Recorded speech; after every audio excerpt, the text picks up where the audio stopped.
Welcome back on capital news. चलिए देखते हैं दिल्ली की 25 फटाफट बड़ी खबरें। साथ ही डेली खबरों से अपडेट रहने के लिए चैनल को सब्सक्राइब करने के साथ वीडियो को लाइक करें।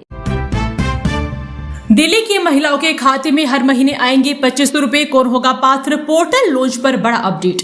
दिल्ली सरकार जल्द ही महिला समृद्धि योजना लॉन्च करने की तैयारी में है।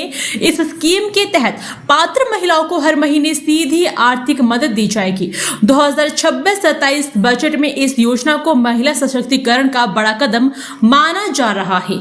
महिला समृद्धि योजना दिल्ली सरकार की एक ऐसी स्कीम है जिसका मकसद महिलाओं को आर्थिक रूप से मजबूत बनाना है। इस योजना के तहत पात्र महिलाओं को हर महीने 2500 रुपए सीधे उनके बैंक खाते में दिए जाएंगे। इसके लिए सरकार ने 5110 करोड़ का बजट तय किया है, जिससे बड़ी संख्या में महिलाओं को फायदा मिल सकता है।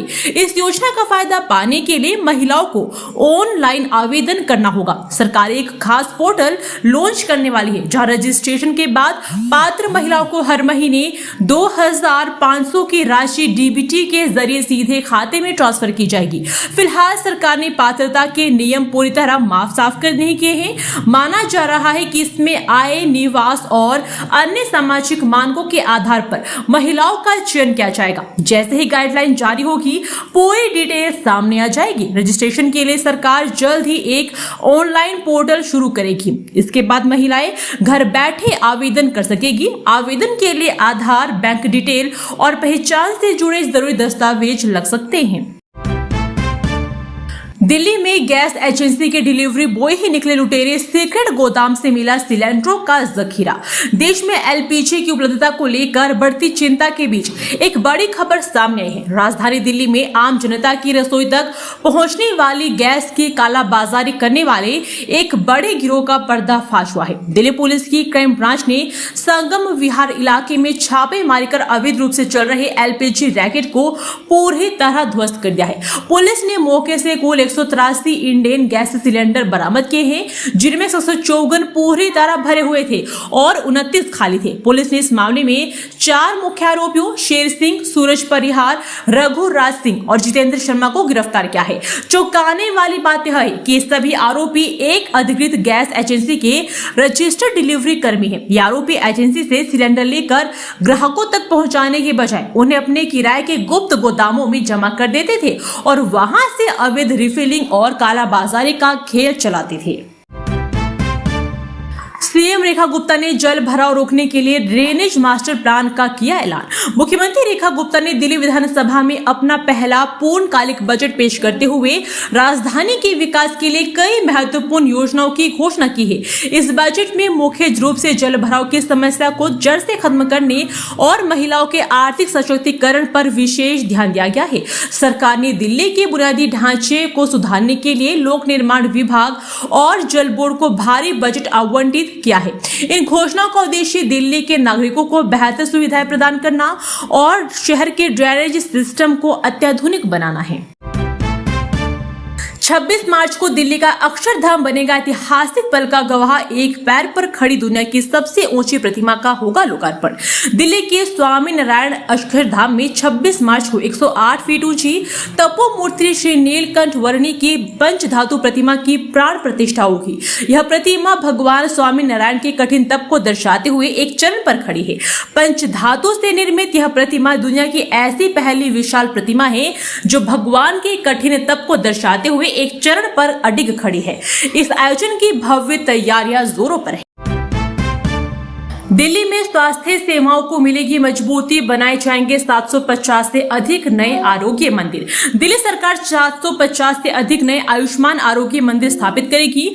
मुख्यमंत्री रेखा गुप्ता ने बजट में 1500 करोड़ रुपए का प्रावधान घोषित किया है। इससे दिल्ली में कुल आरोग्य मंदिरों की संख्या 1120 से अधिक हो जाएगी। इन केंद्रों पर ओपीडी, जांच और दवाएं मुफ्त मिलेगी, जिससे झुग्गी बस्तियों और दूर दराज के क्षेत्रों तक प्राथमिक स्वास्थ्य सेवाएं पहुंचेगी।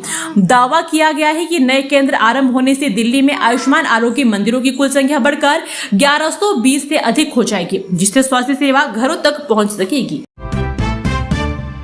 बजट में हरित दिल्ली पर जोर, पर्यावरण पर 21% होगा खर्च। सीमरेखा गुप्ता की बड़ी घोषणा है। दिल्ली सरकार ने 2025-26 के लिए 1.3 लाख करोड़ रुपए का ग्रीन बजट पेश किया है, जिसमें 21% पर्यावरण संरक्षण पर खर्च होगा। मुख्यमंत्री रेखा गुप्ता ने हरित दिल्ली के लिए 22,236 करोड़ रुपए आवंटित किए। बजट में महिला सशक्तिकरण, आधारभूत ढांचा, स्वच्छ पेयजल, स्वास्थ्य सेवाएं, रोजगार सृजन और प्रदूषण नियंत्रण पर विशेष जोर दिया गया है। इसमें महिला समृद्धि योजना और ईवी नीति जैसी कई महत्वपूर्ण घोषणाएं शामिल हैं।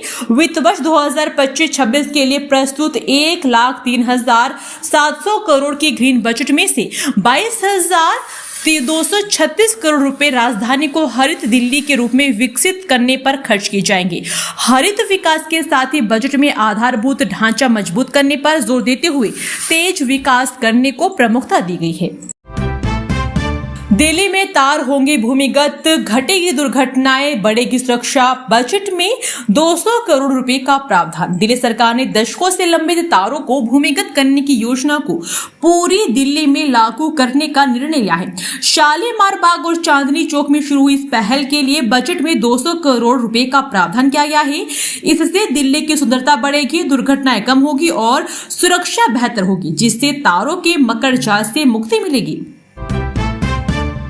यमुना पार्क के विकास को मिलेगी नई रफ्तार। बजट में 300 करोड़ रुपए के प्रावधान से जगी उम्मीदें। दिल्ली सरकार के बजट 2026-27 में यमुना पार्क के विकास के लिए 300 करोड़ रुपए का विशेष प्रावधान किया गया है। यह राशि पार्किंग, ड्रेनेज और बुनियादी ढांचे की समस्या को हल करने में मदद करेगी। यमुना पार्क विकास बोर्ड के अध्यक्ष अरविंद सिंह लवली ने मल्टी लेवल पार्किंग और एलिवेटेड रोड परियोजनाओं पर जोर दिया। कांग्रेस ने हालांकि इस राशि को आबादी के हिसाब से अपर्याप्त बताया। केजरीवाल, रहमान डकैत और दिल्ली वाले धुरंधर। विधानसभा में प्रवेश वर्मा ने सीएजी रिपोर्ट पर घेरा। दिल्ली विधानसभा में पूर्व सीएम अरविंद केजरीवाल के आधिकारिक आवास शीश महल पर सीएजी रिपोर्ट को लेकर चर्चा हुई। कैबिनेट मंत्री प्रवेश वर्मा ने केजरीवाल पर भ्रष्टाचार का आरोप लगाते हुए कहा कि उन्होंने जनता को लूटा है। प्रवेश वर्मा ने कहा कि शीश महल से जुड़ी रिपोर्ट बताती है कि किस तरह भ्रष्टाचार हुआ है। उन्होंने केजरीवाल की तुलना फिल्म धुरंधर के किरदार रहमान डकैत से करते हुए कहा कि उन्होंने राजधानी की जनता को लूटा और यह आवास इस सोच के साथ बनवाया कि उन्हें कोई चुनाव नहीं हरा पाएगा, लेकिन दिल्ली की जनता धुरंधर बनकर आई। दिल्ली विधानसभा में गूंजा सड़कों की मरम्मत और ट्रैफिक जाम का मुद्दा। विधायकों ने जनता की समस्याएं उठाई। दिल्ली विधानसभा के बजट सत्र के तीसरे दिन विधायकों ने अपने अपने क्षेत्रों से जुड़े कई महत्वपूर्ण मुद्दे उठाए। पटपड़गंज के विधायक ने डीडीए जमीन पर कब्जे, ग्रेटर कैलाश के विधायक ने चिराग दिल्ली फ्लाईओवर पर जाम का मुद्दा उठाया। अन्य विधायकों ने भी रखी समस्याएं। बुधवार को विधानसभा सदन की कार्रवाई में स्पीकर विजेंद्र गुप्ता की अनुपस्थिति में डिप्टी स्पीकर मोहन सिंह बिष्ट ने सभापति के रूप में सदन की कार्रवाई का संचालन किया। अंतर्राष्ट्रीय हथियार तस्करी गिरोह का भांडाफोड़, पाकिस्तान और नेपाल से लिंक, 10 गिरफ्तार। दिल्ली पुलिस ने अंतर्राष्ट्रीय हथियार तस्करी के एक बड़े मामले का पर्दाफाश करने में सफलता हासिल की है। रिपोर्ट्स के मुताबिक पुलिस ने पाकिस्तान, नेपाल और बांग्लादेश से जुड़े एक अंतर्राष्ट्रीय हथियार तस्करी मॉड्यूल का भांडाफोड़ कर दिया है।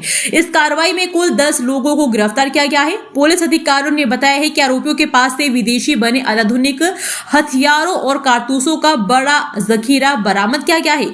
इसमें सब मशीन गन, ऑटोमेटिक पिस्तौलें और करीब 200 ईरान को अमेरिका का 15 सूत्री संघर्ष विराम प्रस्ताव मिला। इजरायल का तेहरान में 2 नौसैनिक ठिकानों पर बड़ा हमला। ईरान युद्ध का आज 26वां दिन है। अमेरिका ने ईरान के खिलाफ हमले को 5 दिनों के लिए रोकने का फैसला लिया है। ईरान और इजरायल दोनों ने एक दूसरे पर हमले जारी रखे हुए हैं। खाड़ी देशों को ड्रोन और मिसाइल हमलों का सामना करना पड़ रहा है। इस बीच युद्ध खत्म करने को लेकर तेहरान और वॉशिंगटन के बीच अप्रत्यक्ष बातचीत शुरू होती दिख रही है। पाकिस्तान समेत अन्य मध्यस्थों के माध्यम से युद्ध विराम के प्रयास अमेरिकी राष्ट्रपति डोनाल्ड ट्रंप की ओर से किए जा रहे हैं। ट्रंप ने भारत के पीएम नरेंद्र मोदी, पाकिस्तान के प्रधानमंत्री शहबाज शरीफ समेत कई अन्य देशों के प्रमुखों से इस मुद्दे पर चर्चा की। शहबाज शरीफ ने युद्ध को समाप्त करने की दिशा में दोनों देशों के बीच मध्यस्थता करने की इच्छा जाहिर की है। चौंकाने वाली बात यह है कि कतर इस बातचीत में शामिल होने से इनकार कर दिया है।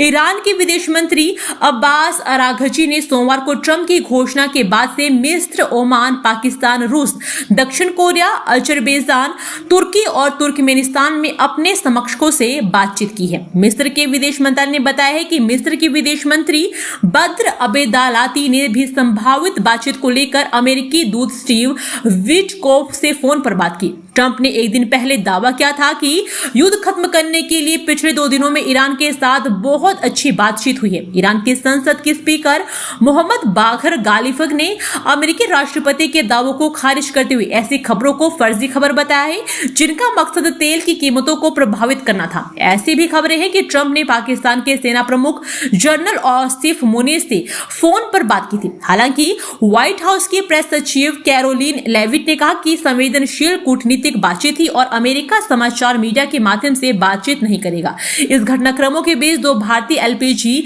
वाहक जहाज जग वसंत और पाइप गैस जिनमें 92,612.59 मीट्रिक टन एलपीजी लदी है, हॉर्मुज जल डमरू मध्य से गुजर चुके हैं और उनके 26 से 28 मार्च के बीच पहुंचने की उम्मीद है। ईरान ने मंगलवार को देश की सर्वोच्च राष्ट्रीय सुरक्षा परिषद की पिछले प्रमुख अली लारिजानी के हवाई हमले में मारे जाने के बाद पूर्व ईरानी रिवोल्यूशनरी गार्ड कमांडर मोहम्मद बाकर जालघराद को परिषद का नया सचिव नियुक्त किया है। आरबीआई का बड़ा फैसला 1 अप्रैल से बदल जाएगा। ऑनलाइन पेमेंट का तरीका अब सिर्फ ओटीपी से नहीं होगा काम। भारत में तेजी से बढ़ते डिजिटल लेन देन और उसके साथ बढ़ते साइबर अपराधों पर लगाम लगाने के लिए भारतीय रिजर्व बैंक ने एक बड़ा फैसला लिया है। 1 अप्रैल 2026 से देश में ऑनलाइन पेमेंट का तरीका पूरी तरह बदलने वाला है। आरबीआई ने डिजिटल भुगतान के लिए नए सुरक्षा मानक जारी किए हैं, जिसके तहत अब केवल एक ओटीपी, वन टाइम पासवर्ड के भरोसे लेन देन करना संभव नहीं होगा। दिल्ली के करोल बाग में बड़ा हादसा। जयपुर से आ रही तेज रफ्तार बस पलटी, 2 की मौत, 23 घायल। राजधानी दिल्ली के करोल बाग इलाके में मंगलवार देर रात एक दर्दनाक सड़क हादसा हो गया। झंडे वाला हनुमान मंदिर के पास यात्रियों से भरी एक interstate sleeper double decker bus अचानक अनियंत्रित होकर पलट गई। हादसे के बाद मौके पर चीख पुकार मच गई। आसपास मौजूद लोगों ने पुलिस को सूचना देकर तुरंत राहत बचाव कार्य शुरू कर दिया है। सोनिया गांधी की तबीयत बिगड़ी, सर गंगाराम अस्पताल में भर्ती जानी, डॉक्टर्स ने क्या कहा। कांग्रेस संसदीय दल के अध्यक्ष और वरिष्ठ नेता सोनिया गांधी को स्वास्थ्य संबंधी समस्याओं के चलते मंगलवार 24 मार्च देर रात दिल्ली के सर गंगाराम अस्पताल में भर्ती करवाया गया है। डॉक्टरों के मुताबिक उन्हें सीने में जकड़न और सांस लेने में हल्की तकलीफ महसूस हो रही थी, जिसके बाद डॉक्टरों ने उन्हें निगरानी में रखने का फैसला किया है। 19 वर्षीय सोनिया गांधी पिछले कुछ समय से स्वास्थ्य संबंधी चुनौतियों का सामना कर रही है। जनवरी माह में इससे पहले भी उन्हें सांस संबंधी दिक्कत के कारण भर्ती होना पड़ा था। जून 2025 में उन्हें पेट में संक्रमण के कारण अस्पताल में कुछ दिन बिताने पड़े थे। सितंबर 2022 में उन्होंने इलाज के लिए विदेश की यात्रा भी की थी। फिलहाल डॉक्टर उनकी रिकवरी पर नजर रख रहे हैं और उम्मीद जताई जा रही है कि 1-2 दिनों में स्थिति पूरी तरह सामान्य होने पर उन्हें अस्पताल से छुट्टी मिल सकती है। दिल्ली देहरादून एक्सप्रेसवे का उद्घाटन होने वाला है। पीएम मोदी का अप्रैल मई में उत्तराखंड दौरा। देश की राजधानी दिल्ली और उत्तराखंड की राजधानी देहरादून को जोड़ने के लिए दिल्ली देहरादून इकोनॉमिक कॉरिडोर बनाया जा रहा है। इसे दिल्ली देहरादून एक्सप्रेसवे भी कहा जा रहा है और लंबे समय से लोगों को इसका काम पूरा होकर आम जनता के लिए खोले जाने का इंतजार है। अब दिल्ली देहरादून एक्सप्रेसवे के उद्घाटन को लेकर जल्द ही खुशखबरी मिल सकती है, क्योंकि अप्रैल मई में प्रधानमंत्री नरेंद्र मोदी उत्तराखंड के दौरे पर जा सकते हैं। पीएम मोदी इस दौरान दिल्ली देहरादून एक्सप्रेसवे का उद्घाटन भी कर सकते हैं। बच्चे को कौन सी बीमारी पैदा होते ही पता चल जाएगा, दिल्ली के नवजातों के लिए आई अनमोल योजना क्या है।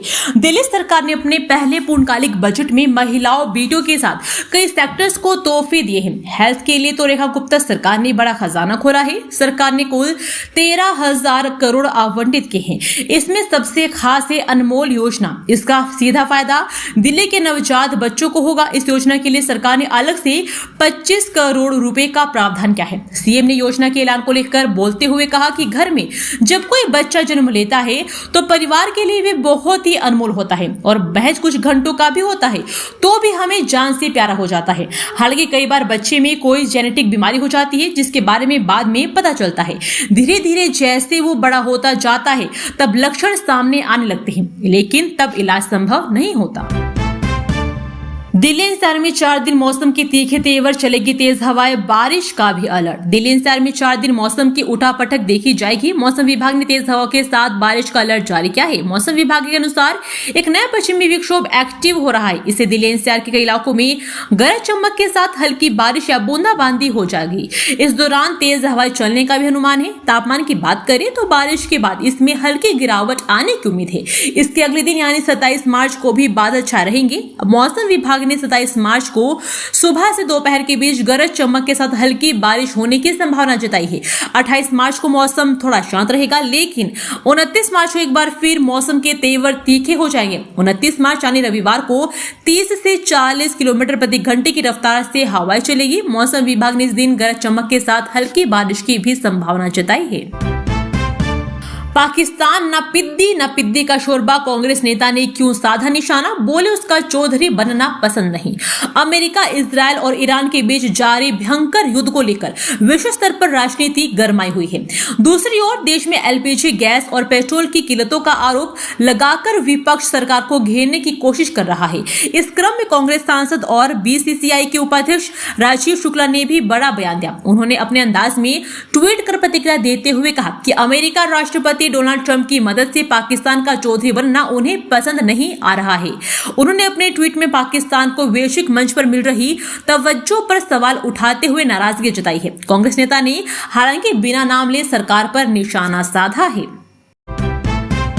पंजाबी बाग में तेज रफ्तार कार ने महिला को कुचला, हुई मौत, मच गया हड़कंप। दिल्ली पुलिस के सब इंस्पेक्टर की तेज रफ्तार कार से कुचलकर एक महिला की मौत हो गई। घटना पंजाबी बाग की है, जहां रात में एक्सीडेंट के बाद सब इंस्पेक्टर मौके से भागने की कोशिश करने लगा। इसके बाद लोगों ने जबरदस्ती उसे रोका और उसी की कार में डालकर घायल को हॉस्पिटल ले गए। गौतम गंभीर की तस्वीर के गलत इस्तेमाल पर दिल्ली एसपी सख्त, सोशल मीडिया से हटेंगे फर्जी पोस्ट वीडियो। गौतम गंभीर की व्यक्तिगत अधिकारों की सुरक्षा संबंधी याचिका पर दिल्ली हाईकोर्ट अंतरिम आदेश पारित हो करेगा। अदालत मेटा सहित सोशल मीडिया प्लेटफॉर्म्स को एआई जनित तस्वीरों और वीडियो के दुरुपयोग से संबंधित यूआरएल हटाने का निर्देश दी। दिल्ली में प्रदूषण कम करने और पर्यटन बढ़ाने पर जोर, बजट में 3 गुना बढ़ा टूरिज्म फंड। कपिल मिश्रा ने दिल्ली बजट पर प्रेस वार्ता की, जिसमें प्रदूषण नियंत्रण, पर्यटन और महिला मुद्दों पर विशेष ध्यान दिया गया। पर्यटन बजट को 3 गुना बढ़ाया गया है और 13 प्रमुख एंट्री पॉइंट्स का सौंदर्यीकरण होगा। कांग्रेस को खाली करना होगा 24 अकबर रोड का ऑफिस, एस्टेट विभाग ने भेजा नोटिस। कांग्रेस को दिल्ली में 24 अकबर रोड स्थित अपने पुराने मुख्यालय खाली करने का नोटिस मिला है। एस्टेट विभाग ने 28 मार्च तक परिसर खाली करने को कहा है। कांग्रेस नेताओं ने केंद्र सरकार पर निशाना साधते हुए इसे आवाज दबाने की कोशिश बताया। विचारधारा से मेल न खाने वाले प्रदर्शन पर रोक नहीं लगा सकता विश्वविद्यालय, दिल्ली एचसी की सख्त टिप्पणी। दिल्ली हाईकोर्ट ने डॉक्टर बीआर अम्बेडकर खेल विश्वविद्यालय की ओर से एक छात्रा के खिलाफ की गई अनुशासनात्मक कार्रवाई रद्द कर दी। अदालत ने कहा कि विश्वविद्यालय प्रबंधन की विचारधारा से मेल न खाने वाले शांतिपूर्ण विरोध प्रदर्शनों या विचारों के अभिव्यक्ति पर रोक नहीं लगा सकता। अदालत ने कहा कि कोई भी विश्वविद्यालय शांतिपूर्ण विरोध प्रदर्शनों या विचारों की अभिव्यक्ति पर सिर्फ इसलिए रोक नहीं लगा सकता क्योंकि छात्रों की ओर से व्यक्त किए गए विचार प्रबंधन की विचारधारा से मेल नहीं खाते हैं। दिल्ली में अवैध रूप से रह रही थी बांग्लादेशी महिला गिरफ्तार, पुलिस ने शुरू की निष्कासन की प्रक्रिया। उत्तर पश्चिम जिला पुलिस की विदेशी सेल ने शालीमार बाग में एक बांग्लादेशी महिला मीतू अख्तर को अवैध घुसपैठ के आरोप में गिरफ्तार किया है। उसके फोन से बांग्लादेशी पहचान दस्तावेज और प्रतिबंधित ऐप मिले। महिला खुद को भारतीय बता रही थी, लेकिन जांच में वह बांग्लादेशी निकली। पुलिस ने निष्कासन की प्रक्रिया शुरू कर दी और उसे FRRO के समक्ष पेश किया गया है। पुलिस ने महिला के कब्जे से एक स्मार्टफोन बरामद किया है, जिसमें प्रतिबंधित IMO ऐप इंस्टॉल मिला। इसके अलावा मोबाइल गैलरी में बांग्लादेशी पहचान से जुड़े दस्तावेज भी पाए गए, जिन्हें जब्त कर लिया गया है। पकड़ी गई महिला की पहचान मीतू अख्तर 28 वर्षीय के रूप में हुई है, जो ढाका बांग्लादेश की रहने वाली है। दिल्ली को मिलेगा अपना सदन, ट्वीट टावर नाम से बनेगा नया सचिवालय, बजट में सरकार का ऐलान। दिल्ली सरकार ने बजट में दिल्ली मत सदन और नए सचिवालय की घोषणा की है। दिल्ली सदन बैठकों व आगंतुकों के लिए आवास प्रदान करेगा, जिसके लिए 10 करोड़ रुपए का प्रावधान है। आधुनिक सुविधाओं से युक्त नया सचिवालय ट्विन टावर के रूप में बनेगा। यमुना में गंदा पानी रोकने के लिए दोगुनी होगी सीवरेज उपचार क्षमता, बजट में 10 नए एसटीपी बनाने का प्रस्ताव। दिल्ली सरकार यमुना सफाई के लिए सीवरेज उपचार क्षमता दोगुना कर रही है।